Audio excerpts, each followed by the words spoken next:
Hi, everyone, and welcome to this edition of CI Live. I'm Pujaa, a research analyst on the agriculture team here at S&P Global, specifically working under the crops team.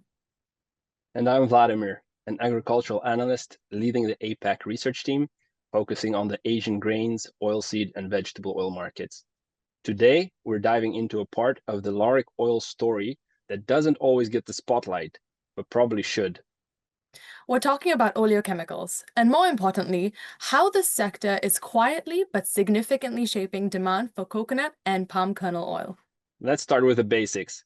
When we say lauric oils, we're mostly talking about coconut oil and palm kernel oil, right?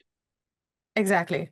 Both are rich in lauric acid, and while they do go into food, a surprisingly large share, especially palm kernel oil, is used for industrial purposes.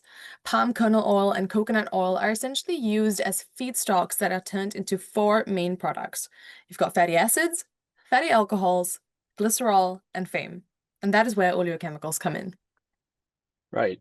And these are used in everyday items like soap, detergents, toothpaste, cosmetics, that sort of thing. Yes, so think fatty acids, fatty alcohols, glycerols. They're essentially core ingredients that go into so many consumer and industrial goods. And what's really interesting here is how demand for these products are really driving lauric oil consumption. So oleochemicals aren't just a niche, they are a core demand driver. Absolutely.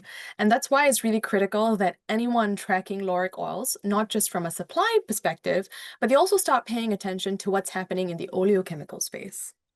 All right, let's talk about price dynamics. Mhm. I know you recently did some research around how lauric oil prices move downstream into oleochemicals. What stood out to you? So, first of all, fatty acids have the strongest link to lauric oil prices.